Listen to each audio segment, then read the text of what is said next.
एक शांत समुद्र तटीय शहर में सुनहरी चट्टानों और फुसफुसाती लहरों के बीच लीला नाम की एक युवा लड़की रहती थी।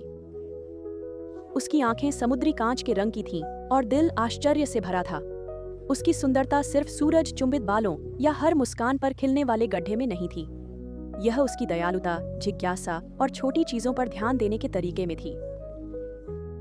लीला के पास एक राज था। वह किसी और की तरह सूर्यास्त नहीं चित्र सकती थी, सिर्फ रंगों से नहीं बल्कि भावनाओं से भी। हर शाम वह पहाड़ी पर अपने ब्रश लेकर बैठती। कैनवास एक पुराने ईजल पर टिका होता और जैसे ही आसमान अपना रात्रि नृत्य शुरू करता, वह चित्र बनाती। गांव के लोग अक्सर चुपचाप उसके पीछे इकट्ठा हो जाते, उसे यादों जैसी लगने वाली स्ट्रोक से रोशनी को कैद करते देखते।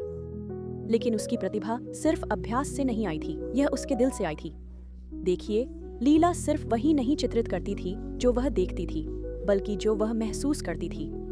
उसके बनाए हर सूर्यास्त में हंसी, आशा, लालसा और प्यार होता था।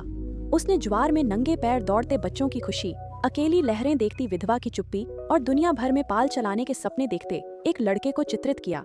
एक दिन एक यात्री कला समीक्षक कस्बे में आ पहुंचा। उसका नाम मिस्टर हैरो था और वह दुनिया से ऊब चुका था। शहर उसे फीके लगते और कला की आत्मा खो गई थी। उसने सूर्यास्त चित्रित करने वाली लड़की के बारे में सुना और खुद देखने आया।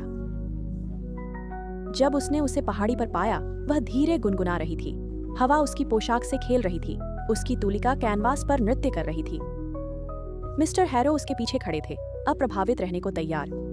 लेकिन जब उन्होंने चित्र देखा तो एक पल के लिए उनकी सांस थम गई। उन रंगों में कुछ था, एक कहानी, उनकी अपनी कहानी, एक भूली हुई गर्मी, एक खोया हुआ प्यार, एक पल जिसके बारे में उन्होंने कभी किसी को नहीं बताया।